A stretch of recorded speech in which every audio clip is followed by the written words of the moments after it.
See, Mr. Burbank, you've got Brandon Dodd.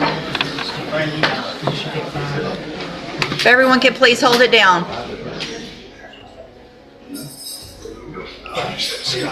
Dodd, Brandon Dodd. I need everyone to please hold it down.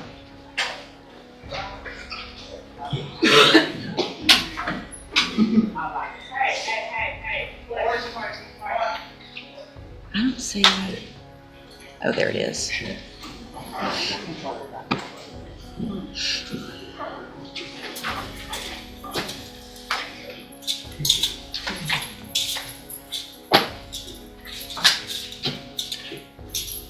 This is Mr. Coleman, Brandon Dodd.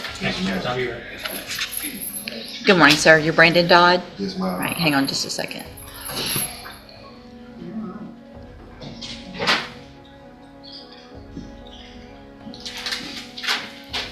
And this is cause number 24, DCCR 2418. Mr. Dodd is charged with murder. And Mr. Burbank, what is the announcement? I just need, not 2 weeks because I have a trial, but 3 weeks for an announcement. I'm the second attorney on this, and I need to cut it all together, and I need to go out and talk to him. Okay. And so I can make an announcement to say.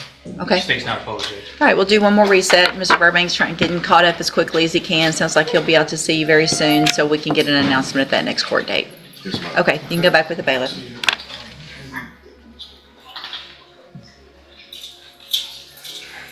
And you have Terry Rose, Mr. Burbank. Yes, Your Honor. I've sent you something.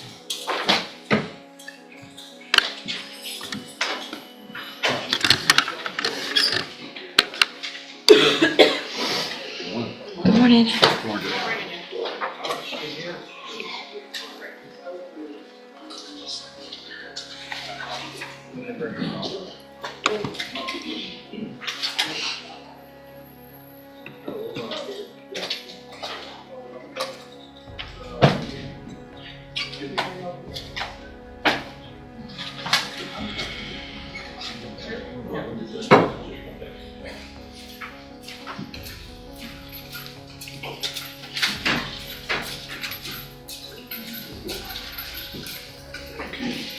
Good morning, you're Terry Rose. Yes, ma'am. And Mr. Rose, in cause number 24, DCCR 1369, you're charged with the first-degree felony offense of murder, and that's from July 9th of 1999. What that means is if you go to trial and you're found guilty, the range of punishment would be between 5 years and up to 99 years or life in prison. Do you understand? Yes, ma'am. And I have here on the tablet a plea bargain rejection that you've signed with Mr. Burbank that shows that the district attorney's office has made an offer if you wanted to enter a plea of guilty for a 40-year term in the institutional division of the Texas Department of Corrections. You have every right to reject that and go to trial. I just want to make sure you understand any possible consequences, what your options are. Yes, ma'am. Do you understand all of that? Yes, ma'am. And do you want to reject that offer and have your case set for trial? Yes, ma'am. Okay, I'll get that done. And Mr. Rose, I want to make sure you understand, the lawyers already know, once your case is on the trial docket, I will not accept this plea agreement after today. If you change your mind later, you can plead to something different. The only way it would be much different would be if there was new evidence that either your attorney or the state's attorney did not have at this time. Okay? Okay. All right, and have y'all, is there anything you're waiting on as discovery-wise? No, Your Honor. The state's ready for trial. Okay. We're ready, Judge. I'd ask that you could be specialist set so I can clear my docket out. We'll get it set in the next day or so and let y'all know that date. If there's any issues, just let me know about that date. I appreciate it. And if you need a protective order or anything like that, to be here, we'll make sure and take care of that and get it done as well. All right, thank you. You can go back with the bailiff. Okay, so And then you've got Bryce Thomas, sentencing. you ready for it? Trying to remember which one.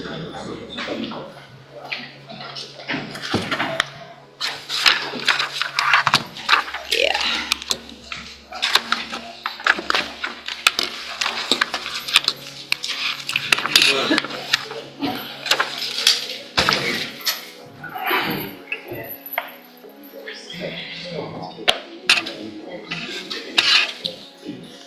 Let's see.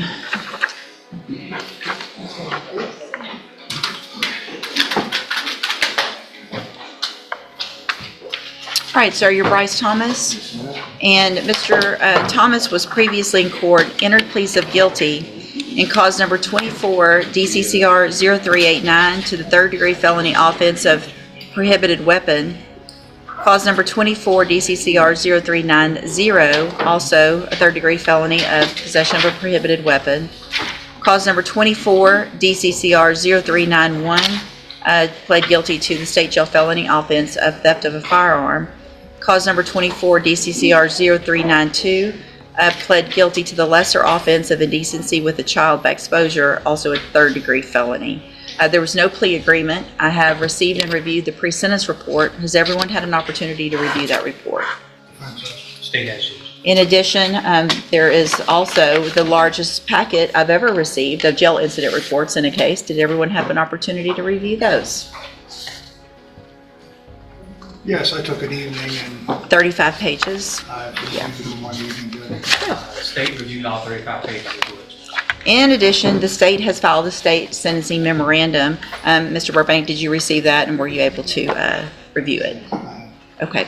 Anything else, any objections or corrections or additions to the report? No, Judge. Uh, All right, Mr. Burbank, you may proceed. Your Honor, this is a very young kid that in a very short period of time stepped off the cliff and got himself in a lot of trouble. I will represent to the court when I was engaged by his family. One of my issues was the recovery of the weapons because they were law enforcement weapons. I will represent to the court that almost immediately, mysteriously, weapons ended up in my office in the front hallway and were returned to the sheriff's department. And I'd like the court to take notice that those weapons are off the street and back into the department. Could you speak up a little bit, please? Oh, back into the department. We go open because I do not have a recommendation. You can place him on probation for a period of 10 years and see what he does. These are third-degree felonies that you can do. At the very end, state jail does, I believe, the theft of the firearm. You could put him in a state jail for a period of time and put him on probation for the other one. I would ask that if you are going to send him to the penitentiary, that maybe in reference to the sexual offense, that you do place him on probation, so that you can have some accountability for him once he got out for a period of time. That would give the court maybe whether or not he's learned his lesson. Now, as you peruse through the 35 pages of incident reports, and I'm not trying to be funny, because I've talked at length with Mr. Thomas about those, and he'd like to address the court on those. It is what it is, and that's not behavior of whether or not he would be able to follow the court's orders if you can't follow what's going on in jail for a period of time in reference to probation. I would ask that the court would ask Mr. Thomas. Yeah, go ahead. You have something to say? You don't have to say that. I could just say it's just young, dumb, just being in jail at a young age and not really knowing. But I got write-ups. Yeah, but once you get several write-ups, the whole point of growing up is to learn from your mistakes. Yes, ma'am. Yes. So if you keep getting write-ups, then you can't just say I'm young and dumb, so I keep getting write-ups. I don't disagree that you're young and dumb, Yes, ma'am.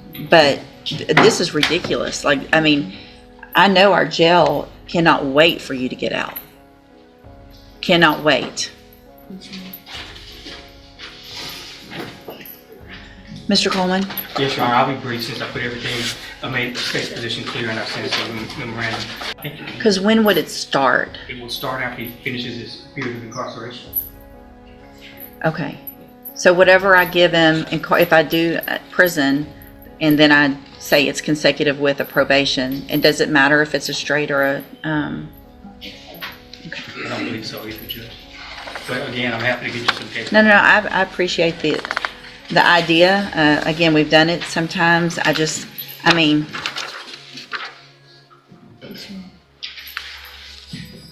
what are y'all doing? What are you doing with all these? In Texas, a judge Not can shooting fabricate. people. Sir? Not shooting people. Not shooting people yet. What are you shooting? Why would you have these? What are you getting these to shoot at? Just to be tough and say you have guns? That's all that's happening with these guns on the street is y'all are shooting at each other, at other people, at houses, at cars, at whatever. There's no reason to have these kind of guns. These aren't hunting guns, right? You're not going to shoot a deer. Do you hunt? I do. Do I you? have before, but Have you? yes, Which one of these is your hunting gun? none of those.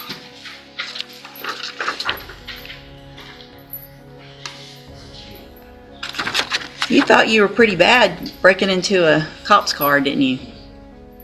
That is some nerve. I mean, seriously, you're the second person I've had in 11 years that has had the nerve to do that.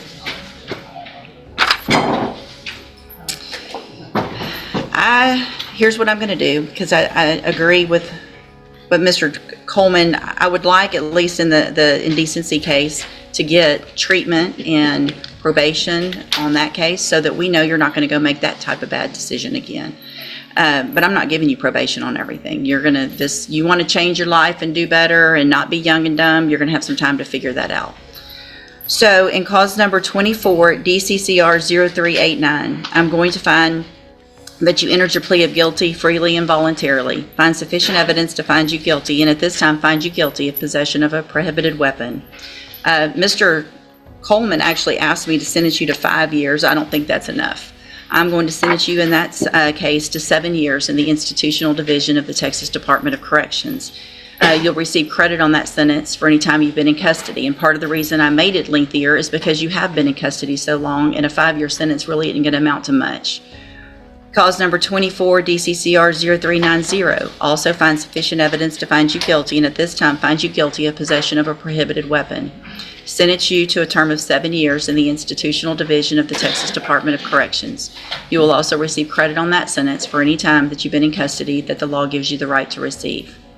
In cause number 24, DCCR 0391, find sufficient evidence to find you guilty, and at this time find you guilty of the state jail felony offense of theft of a firearm. Sentence you to a term of 2 years in the state jail prison. You will receive credit on that sentence for any time that you've been in custody that the law gives you the right to receive.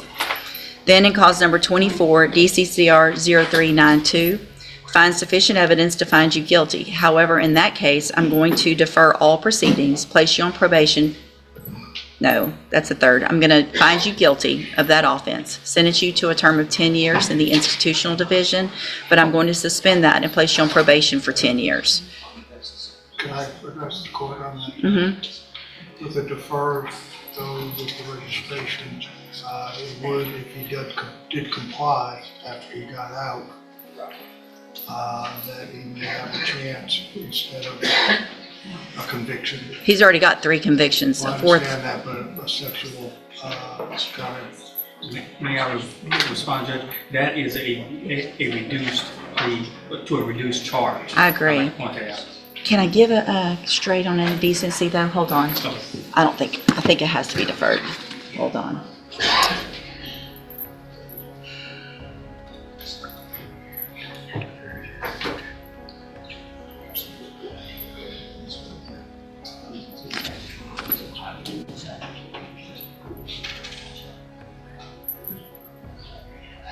Yeah, it has to be deferred. Okay, so I'm going to go back in that cause number, which ends in 0392. Find sufficient evidence to find you guilty. However, I'm going to defer all proceedings, and I'm going to place you on probation for 10 years. That will run consecutively to the other cases. So that probation does not start until you get out of prison. Then, if you violate that probation, you could be sentenced up to 10 years in that case. So you're going to be under supervision or in custody for a very long time. So if you really want to change your ways, you're going to have every opportunity to do that. If you don't, you're going to end up, number one, you're probably not going to make parole if you keep acting like you've been acting here. If you get to prison and you act like this, you're not going to make your parole. You're going to do that whole 7 years. That's going to be up to you. The sooner you get out and act right, the sooner you can start this other probation and get off of it, grow up, and maybe change your life. That's going to be up to you. On that deferred, I am going to order a $500 fine that you follow all of the conditions of probation. That's going to include sex offender treatment, going to whatever classes are necessary, staying clean, not getting in any trouble, all of those kinds of things. Do you understand? Mr. Coleman? Your Honor, is there a deadly weapon finding option with these weapons? I don't think so. You think so? Okay. Okay. Unless you can, I don't think that's, We didn't allege it. well, and they're not, possession of a prohibited in the 3G, so I don't think we can. Okay. Yeah. I'm sorry. All right, so all of these are actually wrong because y'all marked off plea bargain and there wasn't a plea bargain. So I'm going to hand you the trial court certification in all of your cases. This shows that these were not a plea agreement. It was a plea agreement, Judge, because there's a, no. Oh, because of- No, there was an unauthorized use that we agreed would be dismissed. And also the lesser offense in that, so there was consideration taken, so this was an agreement, at least for those reductions. Okay, so you have waived your right to appeal. In these cases, I'm going to hand you those certifications. I'm also handing you a written admonishment regarding your ineligibility to possess a firearm or ammunition. Because of the judgments entered against you, you're ineligible under Texas law to possess a firearm or ammunition. Possession of a firearm or ammunition could lead to charges against you. Firearm is a legal term, and you should read that written admonishment I provide you to see what devices qualify as a firearm. If you have questions about the laws that make you ineligible to possess a firearm or ammunition or about how long that lasts, you can talk with Mr. Burbank. All right, good luck to you, sir. You can go back with the bailiff. I approached it. Yeah. We have Mr. Jenkins that you're gonna